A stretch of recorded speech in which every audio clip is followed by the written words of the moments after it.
बात कि एक पुराने मिट्टी के घर में रहने वाली नूर की जिंदगी किसी परी जैसी नहीं थी। उसके चेहरे पर मासूमियत और आंखों में रोशनी तो थी, लेकिन हालात ने उसकी मुस्कुराहट चुरा ली थी। उसका हर दिन एक जद्दोजहद था। बीमार माँ की देखभाल, खाली बर्तन, टूटी हुई छत और दिल में पलती उम्मीद की लौ। नूर की माँ फातिमा बीबी एक नेक दिल औरत थी, मगर पिछले 4 सालों से बीमार बिस्तर पर पड़ी थी।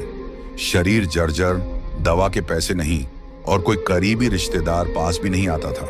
घर के खर्च का कोई जरिया नहीं था।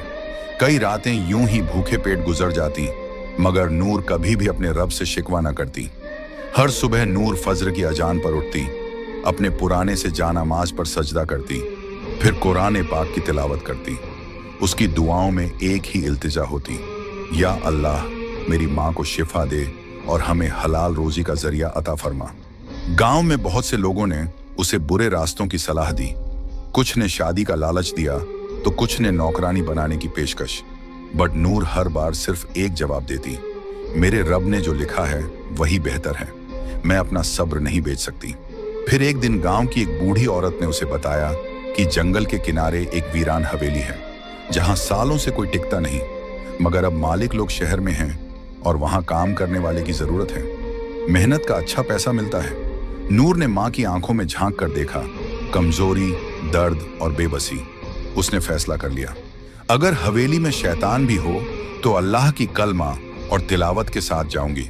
माँ से इजाजत ली, 2 रोटी और कुरान की छोटी किताब झोली में डाली और निकल पड़ी एक ऐसे रास्ते पर जहां उसके सब्र और ईमान की सबसे बड़ी आजमाइश होने वाली थी। जिस हवेली की तरफ नूर रवाना हुई थी उसका नाम था शमसी हवेली, जो कभी जमींदार नवाब जैनुल आबिदीन शमसी की रिहाइश हुआ करती थी। लगभग 100 साल पहले ये हवेली गांव की सबसे आलीशान इमारत थी। संगमरमर की दीवारें, बड़े बड़े झूमर, बाग बगीचे और फव्वारे। नवाब साहब बहुत अमीर थे, मगर उनकी एक ही औलाद थी, एक लड़की, जुलेखा। कहते हैं कि जुलेखा बेमिसाल हुस्न वाली मगर बहुत घमंडी थी। एक दिन उसकी शादी एक शरीफ मगर गरीब लड़के से तय हुई जिसे वो पसंद नहीं करती थी। उसी रात जुलेखा ने खुद को हवेली के सबसे ऊपरी कमरे में बंद कर लिया और सुबह उसकी लाश झूमर से लटकी हुई मिली।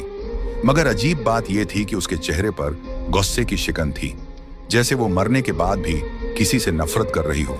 उसके बाद उस हवेली में अजीब घटनाएं होने लगी। नौकर चाकर गायब होने लगे, कुछ पागल हो गए, कुछ बड़बड़ाते हुए जंगलों में भटकते पाए गए। गांव के बुजुर्ग बताते हैं कि हवेली की दीवारों में किसी ने काले इल्म का सहारा लेकर जिन्नात को कैद किया था, जो अब आजाद घूमते हैं। कई लोगों ने दावा किया कि रात के वक्त हवेली से किसी लड़की की रोने की आवाजें आती हैं। कुछ ने झरोकों से किसी सफेद लिबास वाली औरत को देखे जाने की बात कही। गांव में बच्चे हवेली के पास जाने से डरते थे और बड़े लोग दूर से ही सलाम करके गुजरते थे। कहते हैं जो भी वहां काम करने गया ज्यादा दिन नहीं टिक सका।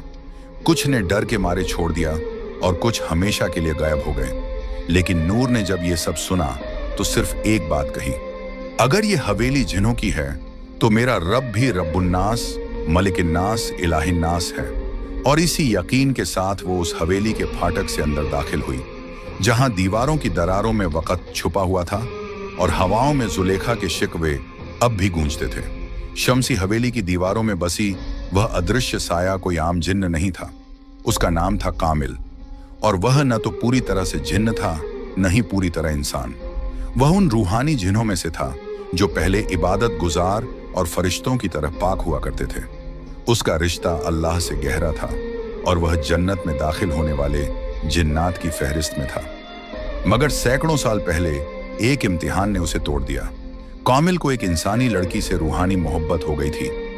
उस मोहब्बत में वह इतना डूबा कि जब वह लड़की किसी और से निकाह कर ली तो कामिल ने अपने रब से शिकायत कर दी, तूने मेरे दिल में इश्क डाला, फिर उसे मुझसे दूर क्यों किया। यह शिकवा उसे रूहानी जिन्न की रूह से। अस्सलाम वालेकुम, आज के लिए इतना ही। अब कल से दूसरा वीडियो आएगा आप लोग के लिए। खुदा हाफिज।